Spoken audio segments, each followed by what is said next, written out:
Jamsin Entertainment. Hello again, YouTube. Welcome back to Prep Work Cabin Edition. This is Iron Man, but still the Freedom Edition. I got the camera right here, but I got the flag. Can you see it? There it is. Say hello to the doggy. There's Zeke.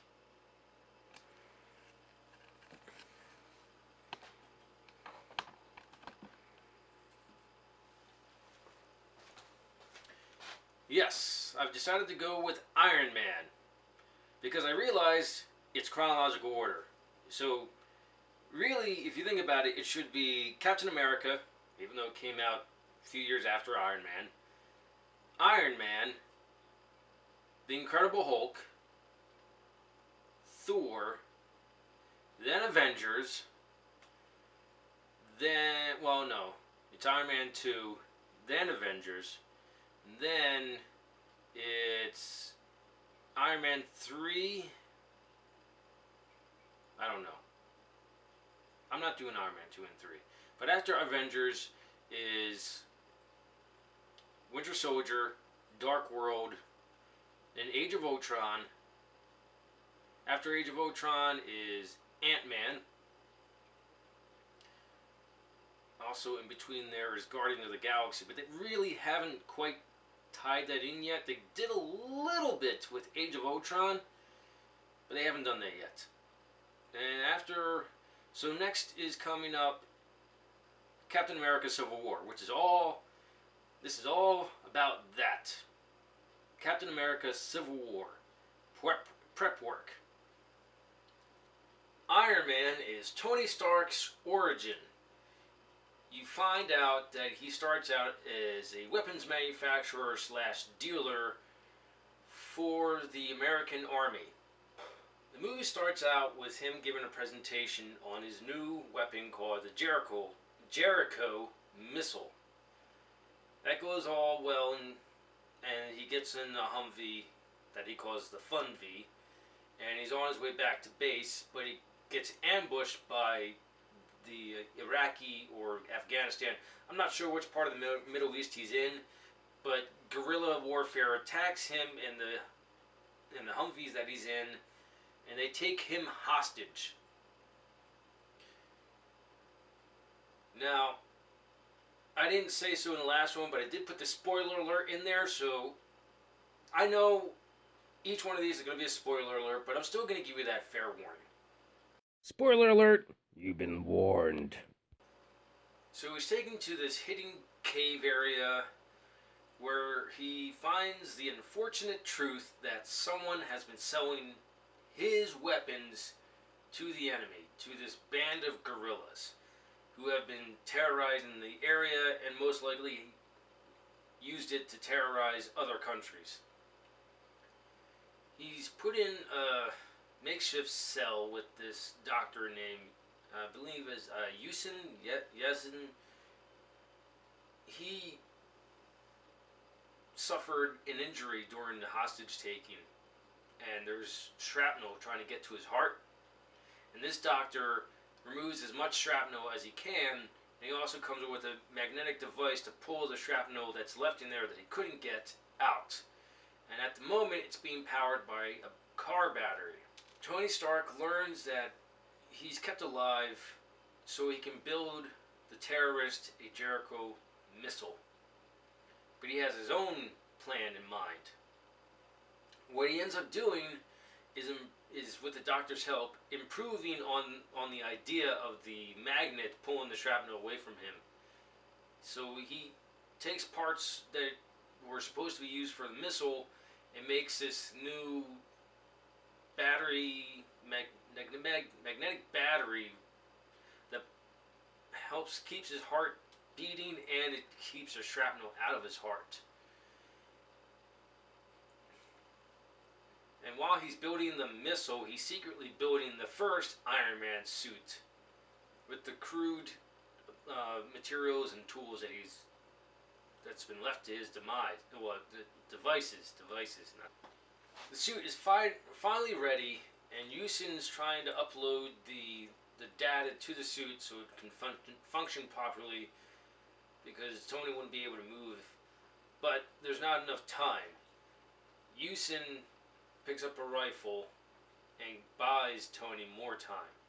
And unfortunately, he dies, giving him more time. But you find out that his family is dead, and so he wanted to die, and this was the best way to do it, to save Tony's life and possibly save the world from this terrorist group. And he tells Tony to thank me for saving your life. You do better with what you have.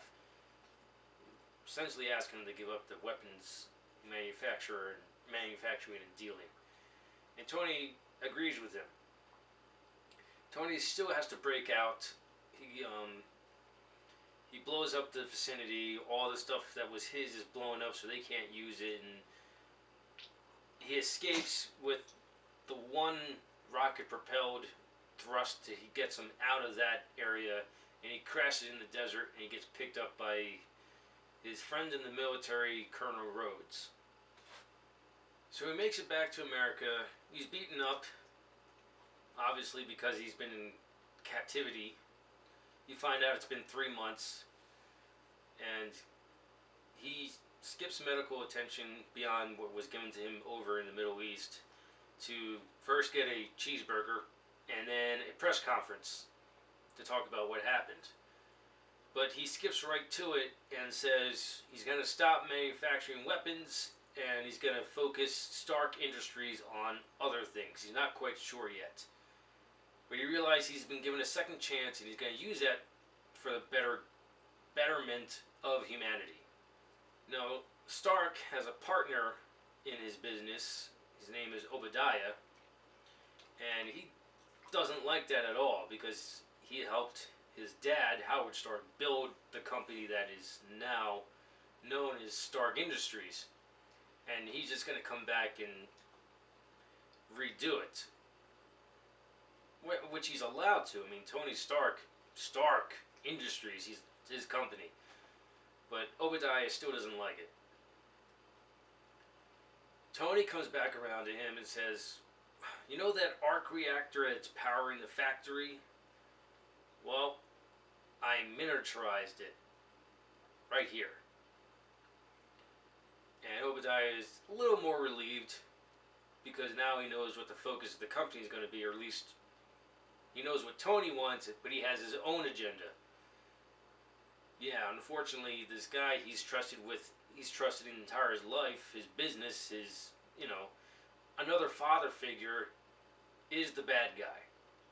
He sees this as a weapon instead of an energy source for the world.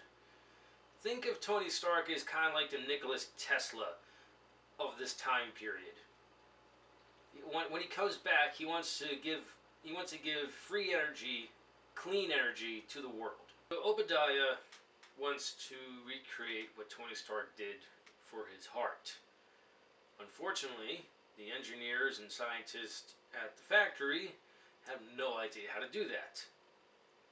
Even though he points out that Tony Stark did it in a cave with scrap. Well, they're not Tony Stark, as the one actor says. So, he's so evil and maniacal, he temporarily paralyzes Tony with a device they developed earlier. They don't show it. It's just a device that they have. It sends a frequency high enough where it paralyzes you, and Obadiah is wearing these special earplugs so he's not paralyzed. Only lasts for about 15 minutes, and he steals the energy source that Tony made for his heart so he can power the new suit that the engineers built. It's big and spokey. It's kind of like a prototype of Veronica almost, except it's all one suit, doesn't go over top of the Iron Man suit. Veronica you'll learn about in a couple of videos. It's in Age of Ultron. It's pretty cool. So Tony has to go back. Oh, I skipped a step. The one that's in his heart now he made when he got back, because the one that he made in the cave is obsolete. He made one that's more powerful, lasts longer, and can power the suit better. But he has to go and get the one that he built in the cave so he can live, and he can power the suit. Even though Jarvis is not really AI, but his computer program that's pretty intelligent, close enough to AI, it tells him the suit's only at 48%, so you can't really do much. Like, well, I'll do what I can to stop Obadiah because he's going crazy. So there's a big, awesome mech battle between Tony Stark and Obadiah, and it gets to nitty gritty where, like, Iron Man runs on emergency backup power. Obadiah is dominating, but Iron Man does what he can to prohibit Obadiah from destroying everything that he's built for, everything that he's changed for, and so he starts ripping pieces of off of his suit to inhibit him. Pepper is also on the scene, and he tells her, "You're gonna have to." They're at the factory. He tells her, "You're gonna have to overload the arc reactor so I can destroy Obadiah." And they get very dramatic. It's just down at the last second. Tony's nearly dead. Most of the suit's gone. And he tells Pepper, "You gotta hit it now," but he's over top of it. She says, "No, you can't." Like, just do it. So he does it. Big, huge explosion. And Pepper actually saves the day. Iron Man just kind of instructed her how to do that. And Obadiah and his suit are done. Now, Agent Coulson from S.H.I.E.L.D. has played a role in this. He's been going to Pepper and Tony about meeting up with them and talking to them about whatever S.H.I.E.L.D. has in mind. They don't really tell you. And so they finally have a meeting, secret meeting. Nick Fury drops in on Tony Stark at the end of the film and talks to him about the Avengers Initiative. And that's the first film that sets up for the Avengers. Iron Man. Great movie. Has one of the better soundtracks for the series so far. I only hoped and wished that Iron Man 2 and 3 held up to Iron Man. Fortunately, it didn't. But there's other great movies around it.